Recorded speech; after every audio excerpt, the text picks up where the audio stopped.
sahabat akuntansi, kali ini kita akan mempelajari penjurnalan, jenis penjurnalan, jurnal umum. Sebelum kita mulai, apakah kamu tahu definisi jurnal umum itu? Tidak tahu. Oke, mari kita mencari tahu definisi jurnal umum. Jurnal umum. Jurnal umum adalah jurnal yang dipergunakan untuk tempat melakukan pencatatan bagi segala jenis bukti transaksi keuangan yang muncul akibat terjadinya berbagai transaksi keuangan perusahaan dalam suatu periode tertentu. Nah, sebelum kita mempelajari lebih lanjut, jangan lupa untuk memahami definisinya ya.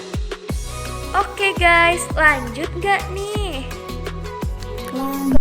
Lanjut dong. Nah, mari kita bersama-sama menganalisis transaksi penjurnalan. Di setiap proses penjurnalan, kita akan menjumpai debit dan kredit. Debit dan kredit merupakan saldo normal akun dalam akuntansi. Oh iya guys, jenis akun apa aja sih yang termasuk ke dalam saldo normal debit dan saldo kredit? Nah, kalian perhatikan ya, apabila akun harta bertambah, maka ia berada di saldo debit. Apabila ia berkurang, ia berada di saldo kredit. Akun hutang, apabila ia bertambah, ia berada di saldo kredit. Apabila berkurang, ia berada di saldo debit. Akun modal, apabila ia bertambah, ia berada di saldo kredit. Apabila ia berkurang, ia berada di saldo debit.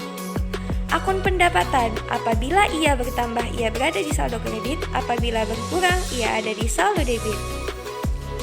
Akun beban, apabila ia bertambah, ia berada di saldo debit. Apabila berkurang, ia berada di saldo kredit. Nah, jika kalian sudah perhatikan, aku sudah membuat tampilan yang lebih simpel loh. Kesimpulannya adalah hanya akun harta dan akun beban yang apabila bertambah ia berada di saldo debit dan apabila berkurang ia berada di saldo kredit. Selebihnya akun hutang, modal, dan pendapatan apabila ia bertambah ia berada di saldo kredit dan apabila berkurang ia berada di saldo debit. Nah, agar lebih jelas dalam penerapannya, di sini sudah terdapat contoh soal. Bu Anita mendirikan salon bernama Beauty Anita. Berikut adalah transaksi yang terjadi pada salon Beauty Anita selama bulan November 2020.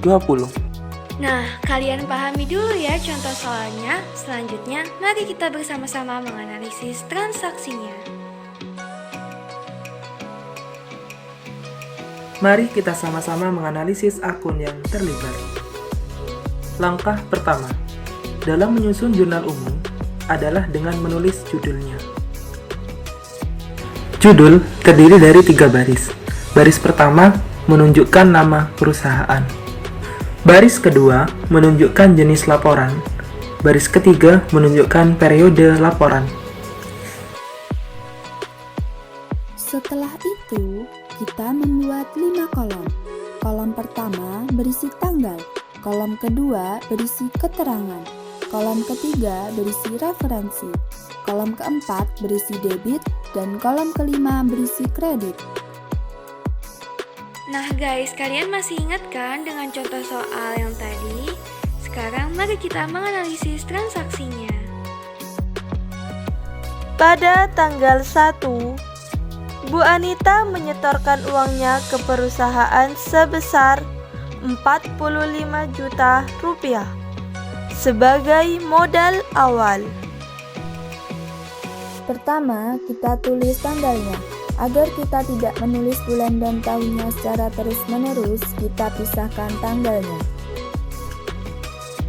Ketika Bu Anita menyetorkan uangnya ke perusahaan sebesar 45 juta ke perusahaan, maka analisisnya kas bertambah.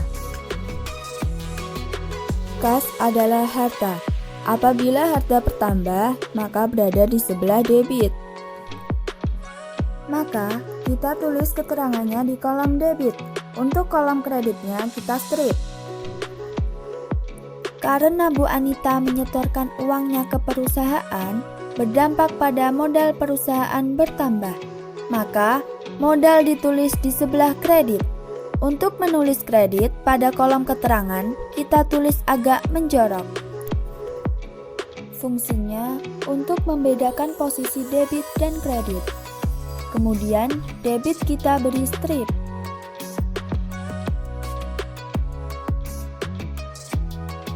Pada tanggal 2, perusahaan meminjam uang ke bank sebesar 20 juta rupiah.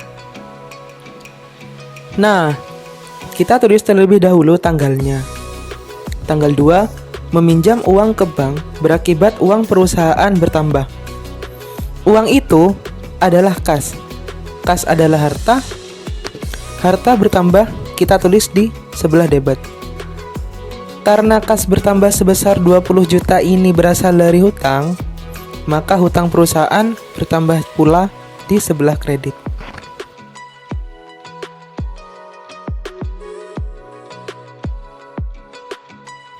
Pada tanggal 3, membeli perlengkapan salon seharga 12 juta rupiah.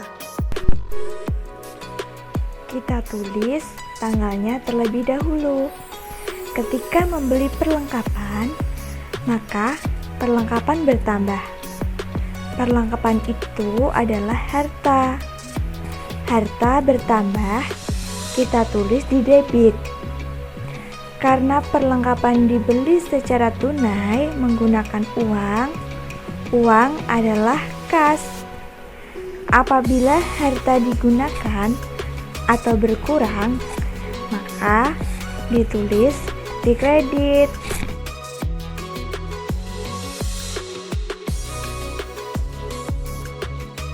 Pada tanggal 4, Bu Anita mengambil uang kas untuk kepentingan pribadi sebesar 1 juta rupiah. Kita tulis terlebih dahulu tanggalnya. Mengambil uang kas untuk kepentingan pribadi sebesar 1 juta, nama akunnya adalah Prive. Prive bagian dari modal. Modal Bu Anita berkurang karena sudah diambil. Modal berkurang ditulis sebelah debit sebesar 1 juta. Hal ini berakibat pada kas perusahaan berkurang. Kas berkurang ditulis sebelah kredit. Mengapa? Karena kas merupakan harta. Harta berkurang ditulis sebelah kredit.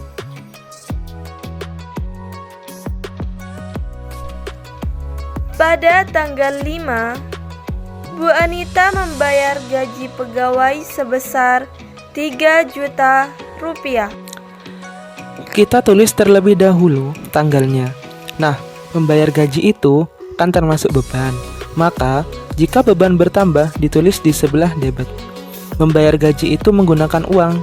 Uang merupakan kas, kas adalah harta. Jadi, apabila harta berkurang, maka ditulis di sebelah kredit.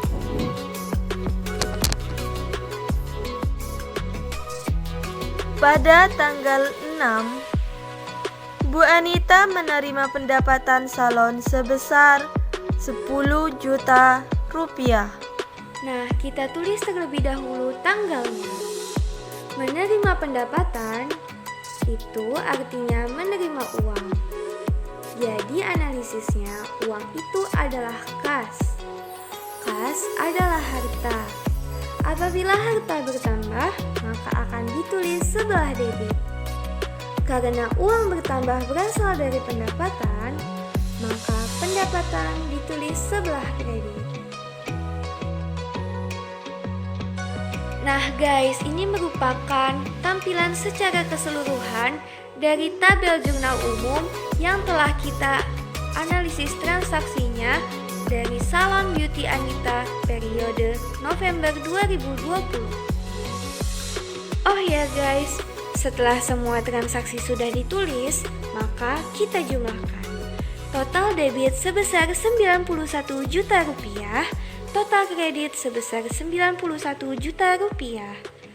Oh ya guys, harus seimbang ya antara saldo debit dan kredit. Kalau tidak, artinya ada yang salah dalam pencatatan. Oke, thanks for watching. Semoga bermanfaat ya ilmunya. Dan jangan lupa subscribe channel YouTube Himajoyo UTM dan follow media sosial lainnya.